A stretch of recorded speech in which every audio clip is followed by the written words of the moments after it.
And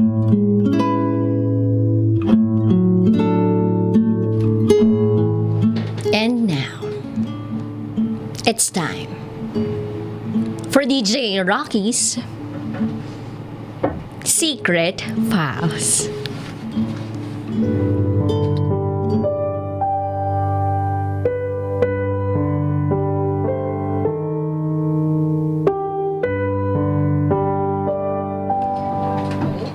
Itinapon ng boyfriend ko ang 7 years namin para sa babaeng nabuntis niya.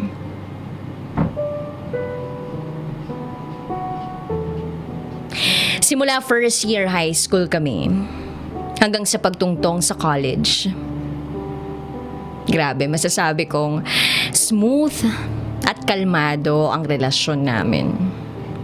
May mga konting away at misunderstandings, pero at the end of the day, naayos namin. We were each other's first love, first in everything, and even first heartbreak.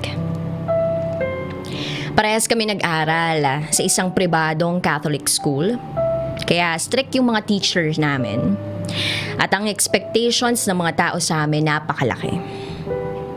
Parehong edad, parehang school, at parehas na classmates. We started off as friends and eventually as lovers. Everyone thought it was cute and it's temporary, pero hindi naman. First year of our relationship, halos araw-araw kami nung nag-aaway. Pero tungkol naman sa mga maliliit lang na bagay. Siguro tinatansya pa namin yung isa't isa. Kinikilala at inaalam kung ano man yung sa amin. Basta everyone knew we were in a relationship. Akala ng parents ko, puppy love lang. Pero masasabi ko, true love yun. We were both young. 13 years old. Pero yung feelings namin para sa isa't isa, totoo. Sa mga panahong yun, hanggang halik sa pisngi pa lang kami at holding hands. Came second year of our relationship. We were reprimanded by our teachers dahil daw sa PDA. Mag-classmate pa rin kami. Tapos, halos buong araw pa kami magkasama. We were told to limit our move pareho.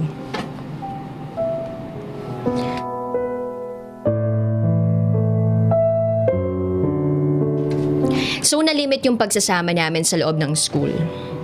Hindi na kami seatmate, hindi magkasama sa kantin. Wala naman kaming ginagawang kababalaghan. Pero ang gusto ng school, wag naming ihayag yung relationship namin. But eventually, we got through. We were each other's rock. Hatid sinundo niya ako sa araw-araw sa bahay. Sabay gumagawa ng homeworks, nag-aaral, nagko-computer, kumakain at lahat-lahat na. Our parents both knew about our relationship at masaya sila about it. Basta daw, alam namin ang limit namin. At pag-aaral daw ang uunahin namin. Then, it was our 3rd year anniversary when I gave myself to him. Parehas kaming senior high school. Graduating. Full of dreams. Isang mahalagang bagay ang ibinigay ko ng buong buo sa kanya dahil mahal na mahal ko siya. At sa mga panahong yun, wala na akong ibang iniisip kundi siya at ako hanggang sa huli. Umpisa nang nakagraduate kami sa high school, mas naging open kami sa relationship namin. Parehas namin kinuha ang nursing kasi easy na lang yun para sa amin para makapagtrabaho. Kasi nurse yung mama ko sa US. At ahente naman ang daddy ko. But first sem pa lang, ayaw ko na. Kaya nag-shift ako ng tourism. At siya, yung kurso para makasampa ng barko. And then, doon namin natutunan na yung kursong kukunin mo ay dapat bukal sa loob mo. At talagang gustong-gusto mo. Yung alam mong doon ka mag-excel. At hindi dahil sa kailangan ng malaking sweldo. Dahil kayo at kayo rin yung magsasuffer once na ayaw niyo yung kurso ninyo. So, ayun, tuloy yung relationship namin at mas naging hayag pa. Malaya kaming nakakatulog sa bahay ng isa't isa. Hanggang sa na-develop din yung feelings namin for our families. Both sides. Tinuring ko na rin na pamilya yung pamilya niya. My parents lives in the US already. So, nagpetisyon na ako nila mama. Pero ang sabi ko, tatapusin ko muna yung pag-aaral ko. Mas pabor sa pamilya ko kasi mahal ang college fees doon kaysa dito. May mga buwan nga na hindi na ako umuwi sa bahay. Sa boyfriend na ako nakatira. But it was okay to my family, ika nga nila. Kami naman yung magkakatuluyan. Kulang na lang daw ay kasal. 6 years in a relationship. Sobrang chill ng relationship namin. Kilalang kilala namin yung isa't isa. Nakatatak na sa isip namin na kami na talaga hanggang sa huli. Kami na talaga ang itinadhana para sa isa't isa. Walang away. Talagang panatag ang loob mo na sa sobrang panatag, sa sobrang chill, sa sobrang contented at sa sobrang okay ng lahat, nawalan ng spark. Nawalan ng kilig. Nawalan ng panahon. Nawalan ng time. Nawalan ng love.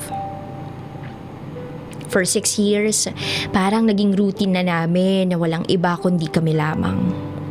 Na sa sobrang bilib namin na kilala namin yung isa't isa, hindi na namin nagawang spice up yung relationship namin. Na ang 6 years naming pagsasama, may mga pros and cons. For being in a committed relationship for such a young age, may factors din, may effect. Yung buhay ko, nakadepende at nakaangkla sa kanya. Yung mga taong kilala niya, kilala ko din. Yung di mo nagagawang mag-explore at mag-enjoy sa buhay na yung single because you were in a strong and committed relationship. Sa bawat bagay na gagawin namin, merong siya at ako. Siya at ako na laging magkasama. Nauna siyang nakatapos sa akin ng 1 year. Ang pangako namin noon, once nakatapos na kami ng college, magpapakasal na kami. Which is okay na sa family namin. May venue, may mayor or judge, may suporta at basbas sa pamilya namin ang desisyong yun. After he graduated, naganap siya agad ng agency na mapapasukan. Naghintay na naghintay hanggang sa pinasya niyang mag-call center muna.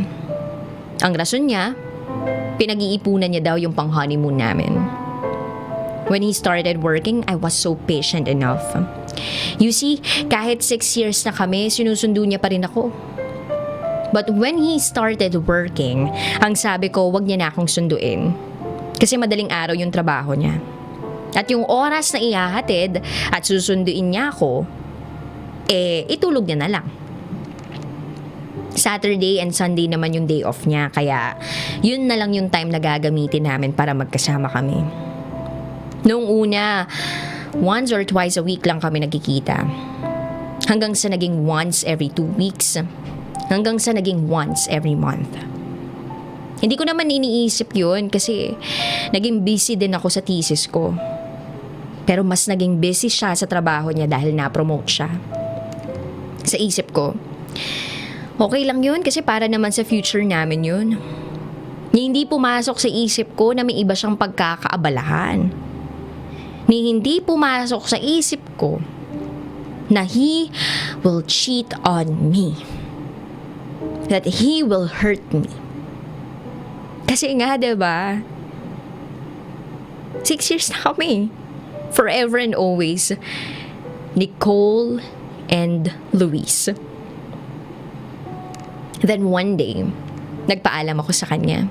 Sabi ko, babe, overnight ako sa classmate ko na si Angela. Gagawa kami ng thesis.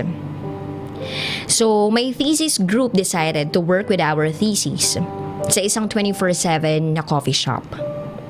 Para iwas mema sa bahay ni Angela. Usually, mabilis mag-reply si Luis. But that day, it took him a day to respond. Nalipat ang trabaho niya ng 12 to 10 p.m. Simula nung na-promote siya. Pero kahit na nag-iba ang sked niya, madalang kaming nagkikita. 2 a.m. na siya nakapag-reply sa akin, saying, "Okay, ingat ka. Di na kita masusundo tomorrow. Work kasi." I replied, "Sorry, did I wake you up ba? Okay lang, I understand." After 15 minutes, he said, "Yeah, it's okay. I'll go back to sleep."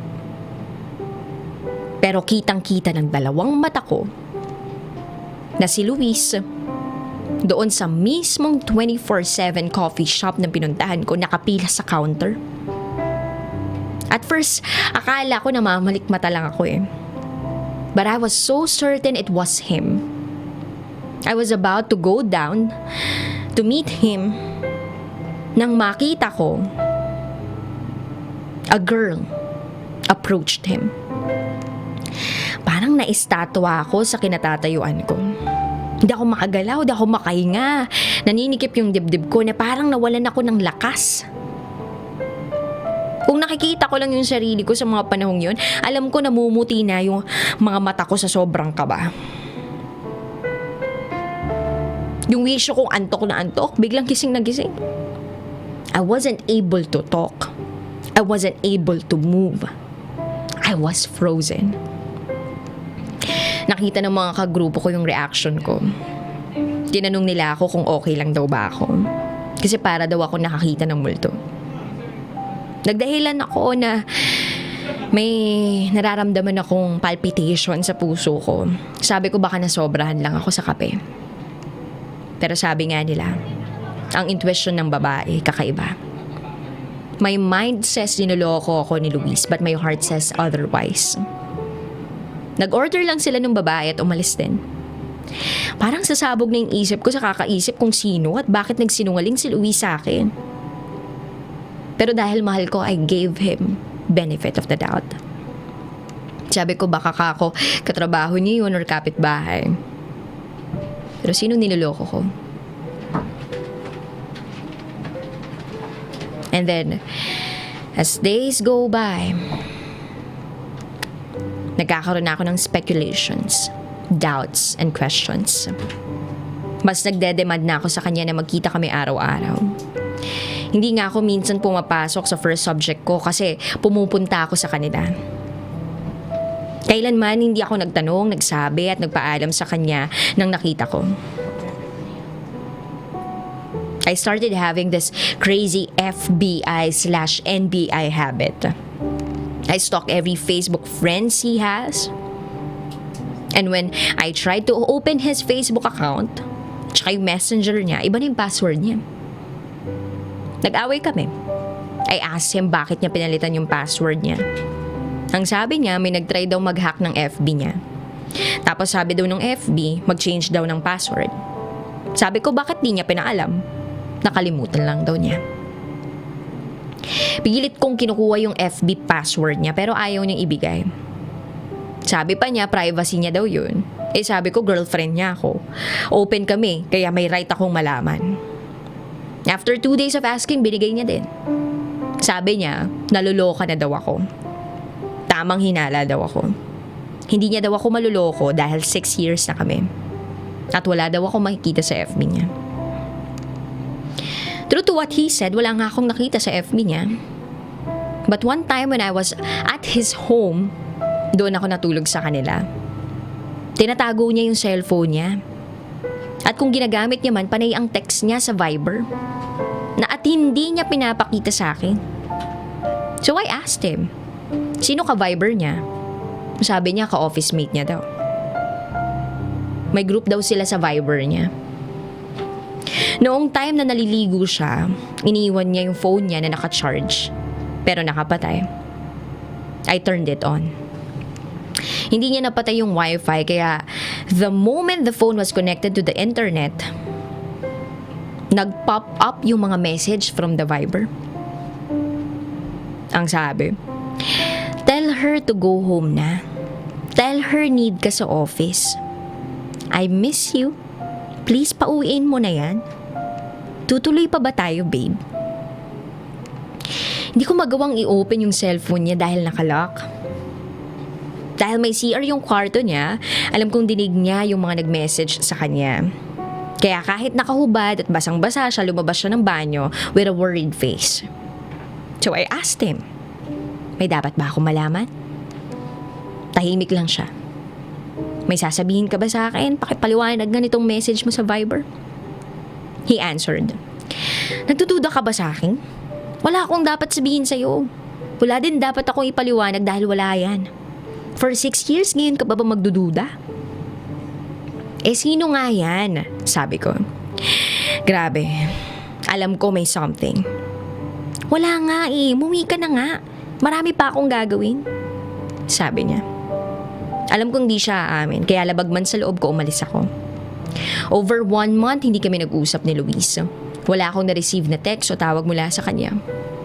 Di rin ako nag-abalang mag-communicate sa kanya. Yun yung pinakamahaba naming hindi pag-uusap. Alam kong may mali. Alam kong may hindi siya sinasabi. Masakit mang tanggapin at isipin pero damang-dama ko na may iba siya. April 1 graduation ko, lahat pumunta, pati family niya. Na-late pa nga siya kasi may biglaang work lang daw. Hindi kami nag-iimikan. Kahit lumipas na yung 1 buwan, may tension pa rin sa pagitan namin. Natapos yung graduation, kasama yung pamilya niya at pamilya ko, nag-dinner kami sa labas. Bungad ng papa ko. Ngayong tapos na si Nikki, baka pwede na kayong dalawang magpakasal. Oo, set yun na yung date para makapagpamanhikan na kami, sabi ng papa niya. Tahimik lang kami parehas. Magkatabi lang kami pero feeling ko ang layo-layo niya sa akin. Yung parang hindi siya yung lalaking pinaglaanan ko ng buong buhay ko. Yung parang ibang tao na siya. Yung awkward na katabi siya. Wag lang muna kayong mag-anak ha. At para ma-enjoy nyo muna yung pera ninyo mula sa trabaho. Dagdag ng mommy ko. Pero sumagot siya. Ay, wala pa po sa plano namin ni Nikki yung mga yan. Sa ngayon po mas mabuting magtrabaho po muna kami para makaipon para sa kasal. And then right there in that moment, naramdaman ko nag-alangan siya. Hindi siya makatingin sa akin kasi alam kong may involve pero nagbubulag-bulagan ako. Natapos yung dinner, hindi kami nakapag-usap. Hanggang sa nakauwi kami ng bahay, hindi namin pinag-usapan yung nangyari nun. And then sabi ko magbabakasyon na ako sa US. And then, okay naman. Nagvi-video call naman kami. Nakaalis ako ng bansa. And then, mag-iisang buwan na ako sa US. Nang biglang may nagsabi sa akin, isang kaklase ko dati, nasabi nakita niya daw si Luis sa isang clinic. May kasamang buntis na babae. Hindi daw kaya ng konsensya niya na hindi sabihin sa akin dahil kitang-kita daw niya kung paano alalayan ni Luis yung babae. Noong una daw akala niya ako, pero iba daw yung itsura kaya pinagpalagay niya na kapatid ni Luis. Pero wala namang kapatid si Luis na ka-age ko. His sister was 15 years old. Malaki na daw yung siya ng babae. 6 to 7 months na daw. So ang ginawa ko, pinasya kong umuwi ng Pilipinas para i-confirm. So yun.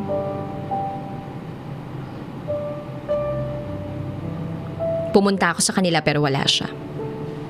Yung andun lang si mama niya. Sinabi ko kay mama niya lahat ng mga pinagdududahan ko about Luis. Sabi ko sa kanya, tita, hindi na naman po ako iba sa inyo. 7 years na po kami ni Luis. Anak na din po yung turing niyo sa akin, kaya kung may kalokohan man po yung anak ninyo, pakisabi na po sa akin kasi ayoko pong niloloko ako.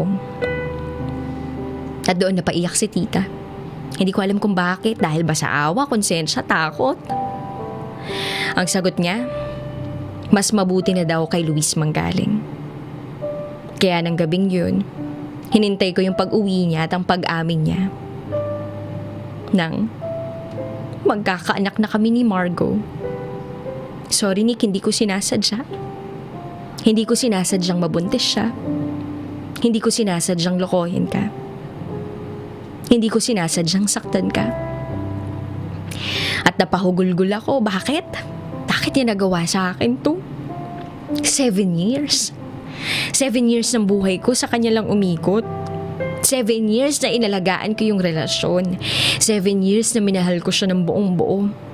Walang kulang, nag-uumapaw pa nga, pero bakit? For 7 years, sinahayang niya lang. Okay lang sana na nangaliwa siya, pero ngayon buntis yung babae, tapos may batang involved.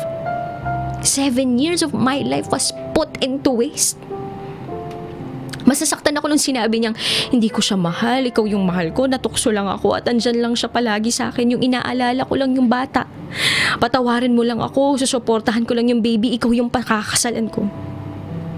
I realize, di ba kung mahal mo yung tao, hindi mo masasaktan? Bakit niya ako sinaktan? Bakit niya ako niloko? Kasi kung mahal mo yung tao, sapat na rason na yun na hindi ka gumawa ng ikakasira ninyo. Kasi kung mahal mo yung tao, hindi siya sasaktan ng ganito.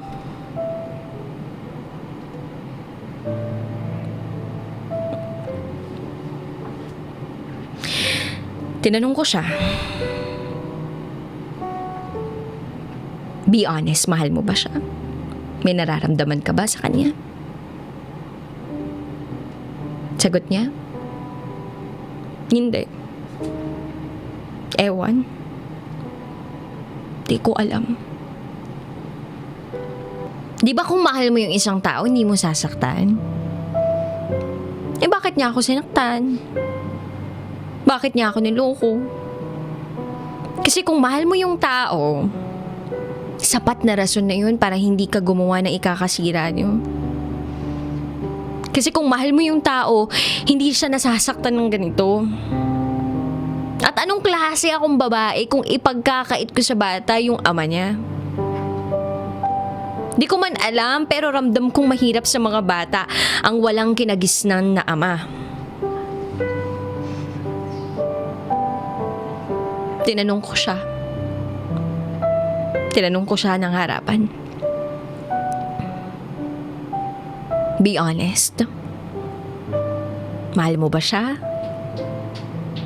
May nararamdaman ka ba sa kanya?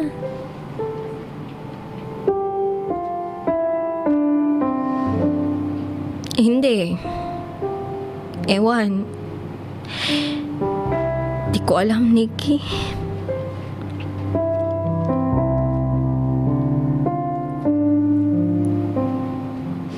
Sapat na sagot na yun para sa akin, para lakas loob na talikuran ng 7 years.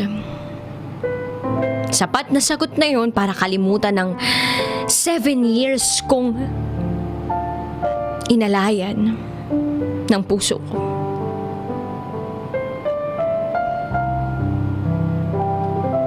Oo. Kakalimutan ko yung 7 years.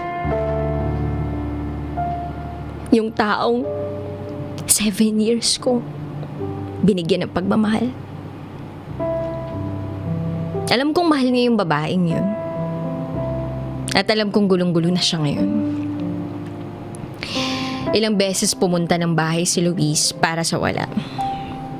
Hindi ko siya kayang kausapin kasi nasasaktan pa din ako. Then, nagkaroon ng idea ako na i-meet yung babaeng nabuntis niya. Nagkita kami. She was beautiful. And she was glowing. For 7 years with Luis, there were times that we never used protection. Or we've been very careful. But for those years, minsan hindi na-delay yung period ko. Never akong nabuntis. But this woman, Ilang buwan niya palang nakikilala pero nabuntis na niya. I was so kind and generous enough to buy some newborn stuff for his baby. Oo, binilhan ko yung bata ng mga gamit. Lalaki daw. Na kahit grabe yung sakit na ginawa sa akin ni Luis, di ko magawang magalit dun sa baby niya.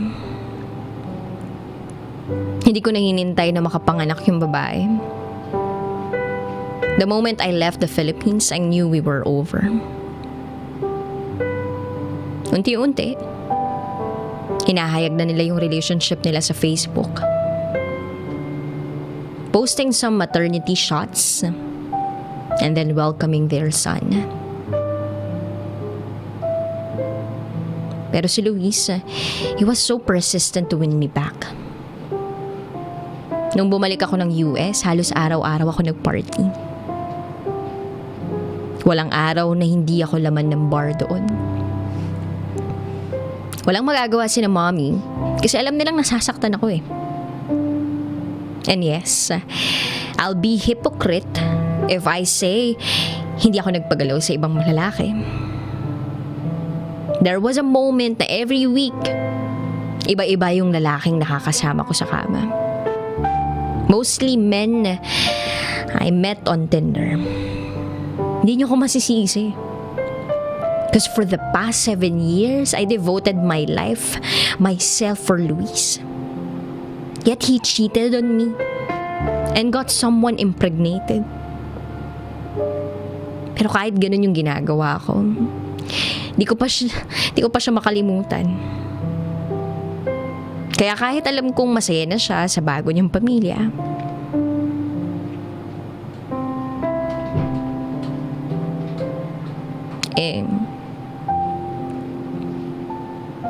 pinasukan ko yung relasyon nila uli. Oo. This time I'm the third party. He did support his son. Kaya lang, now, I'm pregnant with my first child.